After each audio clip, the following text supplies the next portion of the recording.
রাসূলুল্লাহ সাল্লাল্লাহু আলাইহি ওয়াসাল্লাম এরকম হিলা বিয়া যারা করে তাদের উপর বদদুয়া করেছেন, তাদের লানতের জন্য দোয়া করেছেন, বদদুয়া করে দিয়েছেন।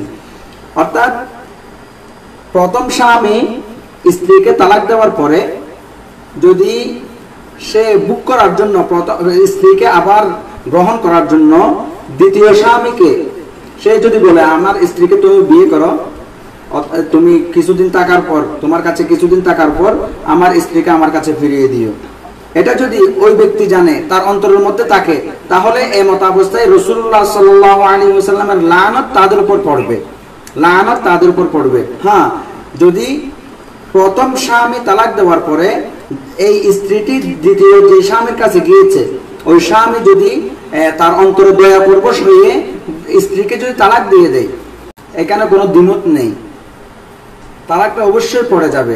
সে মেসেজ করে যদি বলে তোমাকে তালাক দিলাম, এবার কই তালাক দিয়েছে সেটা দেখতে হবে। এখানে তালাক, আসলে তালাক তো 3 প্রকার আছে। আমি আলোচনা অবশ্যই আপনার পঞ্চম প্রশ্নটা করে ফেলেন, ইনশাআল্লাহ এরপর আমি একটু তালাক সংক্রান্ত বিষয় নিয়ে আলোচনা করব। আচ্ছা, আমার 5 নম্বর প্রশ্ন হচ্ছে তালাক দেওয়ার পর স্ত্রীর সাথে পুনরায় সংসার। আচ্ছা, এখানে আল্লাহ রাব্বুল আলামিন ইসলামে কি আছে তালাকের পর? আপনার কথা ভালোভাবে আসে নাই, আবার যদি একটু কষ্ট করে বলতেন।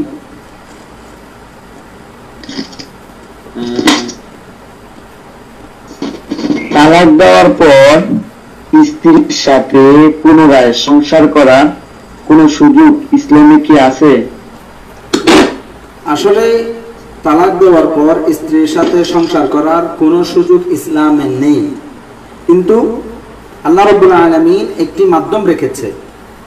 আল্লাহ রাব্বুল আলামিন বলেন ফাইন তাল্লাকাহা ফালা তাহিল্লু লাহু হাত্তা তানকিহা যাওজান গায়রা, ফাইন তাল্লাকাহা ফালা তাহিল্লু লাহু হাত্তা তানকিহা যাওজান গায়রা। যদি কেউ তার স্ত্রীকে তালাক দেয়, তাহলে সেই স্ত্রী তার জন্য হারাম হয়ে যাবে, তার জন্য আর হালাল থাকবে না। ফালা তাহিল্লু লাহু, তার জন্য হালাল থাকবে না, হাত্তা তানকিহা যাওজান গায়রা। যদি সে অন্য কোনো স্ত্রী, সেই স্ত্রী যদি অন্য কোনো স্বামী গ্রহণ করে, অর্থাৎ দ্বিতীয় বিয়ের পর সেই স্বামী যদি স্ব-ইচ্ছায় তালাক দিয়ে দেয়, অথবা সেই স্বামী যদি মরে যায়, এমত অবস্থায় প্রথম স্বামী যদি তাকে নিতে চায় তখন আসতে পারবে, অথবা দ্বিতীয় স্বামী মরে যাওয়ার পর স্ত্রী যদি প্রথম স্বামীর কাছে আসতে চায়, স্বামীও যদি তাকে নিতে চায়, উভয়ের রেজামন্দিতে, তাহলে কি এটা গ্রহণ করা যেতে পারে। কিন্তু বর্তমান আমাদের যুগে একটি বিষয় দেখা যায়, রাসূলুল্লাহ সাল্লাল্লাহু আলাইহি ওয়াসাল্লাম এরকম হিলা বিয়া যারা করে তাদের উপর বদদুয়া করেছেন, তাদের লানতের জন্য দোয়া করেছেন, বদদুয়া করে দিয়েছেন। অর্থাৎ প্রথম স্বামী স্ত্রীকে তালাক দেওয়ার পরে যদি সে বুক করার জন্য, স্ত্রীকে আবার গ্রহণ করার জন্য দ্বিতীয় স্বামীকে সে যদি বলে আমার স্ত্রীকে তুমি বিয়ে করো, তুমি কিছুদিন থাকার পর, তোমার কাছে কিছুদিন থাকার পর আমার স্ত্রীকে আমার কাছে ফিরিয়ে দিও, এটা যদি ওই ব্যক্তি জানে, তার অন্তরের মধ্যে থাকে, তাহলে এই মতাবস্থায় রাসূলুল্লাহ সাল্লাল্লাহু আলাইহি ওয়াসাল্লামের লানত তাদের উপর পড়বে, লানত তাদের উপর পড়বে। হ্যাঁ, যদি প্রথম স্বামী তালাক দেওয়ার পরে এই স্ত্রীটি দ্বিতীয় যে স্বামীর কাছে গিয়েছে, ওই স্বামী যদি তার অন্তরে দয়া পরবশ হয়ে স্ত্রীকে যদি তালাক দিয়ে দেয়, দয়া পরবশ হয়ে আগে থেকে চুক্তি না করে, কিন্তু বর্তমান জামানায় আমাদের এই সমাজের মধ্যে চুক্তি করে কি করা হয়, হিলা বিয়া করা হয়, যেটাকে সাধারণত হিল্লা বিয়া বলা হয় আমাদের দেশে। এখন চুক্তি করে হিল্লা, এই হিল্লা বিয়াটা আমাদের রাসূলুল্লাহ সাল্লাল্লাহু আলাইহি ওয়াসাল্লাম বদদুয়া করে দিয়েছেন এই তিনজনের জন্য, স্বামী, স্ত্রী এবং দ্বিতীয় স্বামী, তিনজনের জন্য যারা চুক্তি করেছে, চুক্তিবদ্ধ হয়েছে, যার কারণে চুক্তি করেছে, তিনজনের জন্য রাসূলুল্লাহ সাল্লাল্লাহু আলাইহি ওয়াসাল্লাম বদদুয়া করে গিয়েছেন। এখন ওই স্বামী যদি, এখানে কোনো সমস্যা হবে না, কোনো সমস্যা হবে না, সে নিতে পারবে।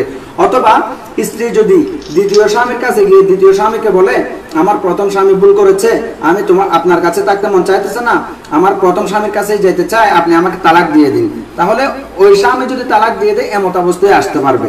কিন্তু হিল্লা বিয়া বলতে ইসলামের মধ্যে, শরীয়তের মধ্যে, কোরআন হাদিসের মধ্যে কোনো বিয়ে নেই। হিল্লা বিয়া বলতে কোনো বিয়ে নেই, যেটা আমরা প্রচলন করেছি। হ্যাঁ, এটা অন্ততপক্ষে এটার চেয়ে ভালো, আমার স্ত্রীকে আমি পাবো না বলে হিল্লা বিয়া অনেকেই দেয় আমার স্ত্রীকে গ্রহণ করার জন্য, জেনা থেকে বাঁচার জন্য। এই জন্য মোটামুটি এটা জেনা থেকে বাঁচতে এই হিল্লা বিয়াটা মোটামুটি অনেক ভালো। কিন্তু আসলে এটা উচিত নয়। আমি একবার তালাক দিয়েছি, যাকে একবার ছোট পেলে দিয়েছি তাকে আমি আর গ্রহণ করব কেন?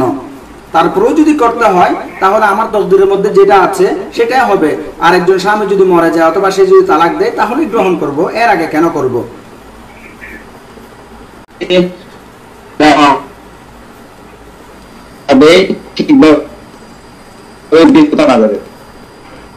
আমি আপনার প্রশ্ন বুঝি নাই, কথা কেটে কেটে আসছে।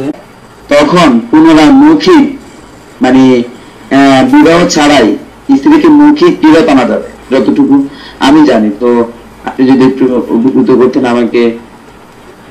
আচ্ছা, এখানে আসলে এখন বুঝতে পারছি। তালাক আসলে সাধারণত তালাক তিন প্রকার: তালাকে রজাই, তালাকে বায়ানা, তালাকে মুগাল্লাজা। তালাকে রজাই যেটা হয় সেটা হচ্ছে যে কি আমরা সাধারণত তালাক দাও, আমি তোমাকে এক তালাক দিলাম।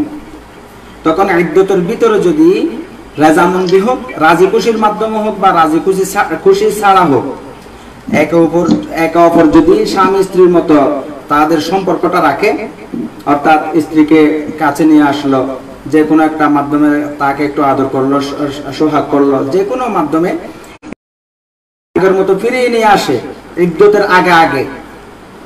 ইদ্যত বলা হয় তিন কুরু মানে আহনাফের নিকট, আমাদের নিকট 3 হাইজ, 3 ঋতু পর্যন্ত, 3 মাসিক পর্যন্ত। 3 মাস নয়, 3 মাসিক। মহিলাদের যে ঋতুস্রাব হয় এই 3 হাইজ পর্যন্ত আর কি। এখানে 3 হাইজের ভিতর যদি স্বামী স্ত্রী আগের মতো হয়ে যায় তাহলে দ্বিতীয়বার বিয়ে করতে হবে না, দ্বিতীয় স্বামী গ্রহণ করতে হবে না।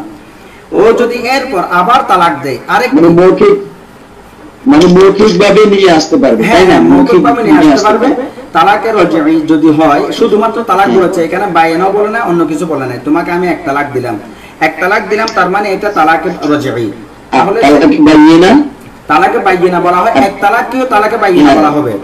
এক তালাক দিয়েছে কিন্তু সে ইদ্যতের ভিতরে কি করে নাই, তাকে রজাআত করে নাই, ফিরে নিয়ে আসে নাই, ফিরিয়ে আনে নাই, তাহলে সেটা ইদ্যতের পর তালাকে বায়ানা হয়ে যাবে।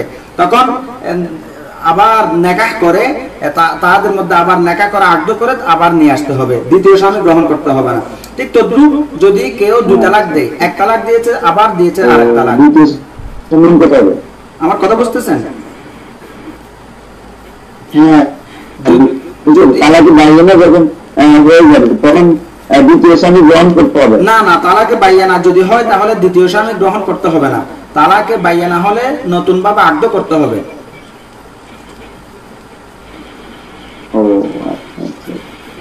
তালাকে বায়ানা এক তালাকের পরও হয়, তালাকে বায়ানা 2 তালাকের রজাই এক তালাকের পরও হয়, তালাকের রজাই 2 তালাকের পরও হয়। কেউ যদি 2 তালাকও দেয় তাহলেও তাকে আবার ফিরিয়ে নিয়ে আসার সুযোগ থাকে, যদি ইদ্যত পরিপূর্ণ হয়ে না যায়। যদি ইদ্যত পরিপূর্ণ হয়ে যায় তাহলে আর ফিরিয়ে নিয়ে একজন স্বামী গ্রহণ করা ছাড়া আরেকজন স্বামীকে গ্রহণ করে সে যদি তালাক দেয় অথবা মরে যায় তাহলে আবার প্রথম স্বামী পাবে। এখানে আসলে আমাদের কিছু বিষয় খুব লক্ষ্য করতে হবে। তালাকের আলফাজ, তালাকের শব্দগুলা সাধারণত 2 প্রকার। তালাকের শব্দগুলা সাধারণত 2 প্রকার: তালাকে সরিহ, তালাক। সরিহ শব্দের অর্থ হচ্ছে স্পষ্ট তালাক। যেমন আনতা তালিকুন, আমি তোমাকে তালাক দিলাম। তালাক শব্দ উচ্চারণ করা হয়েছে, স্পষ্ট ভাবে বলেছে আমি তোমাকে তালাক দিলাম। তুমি ইশারা ইঙ্গিতে তালাক দেওয়া। কেউ যদি ইশারা ইঙ্গিতে তালাক দেয়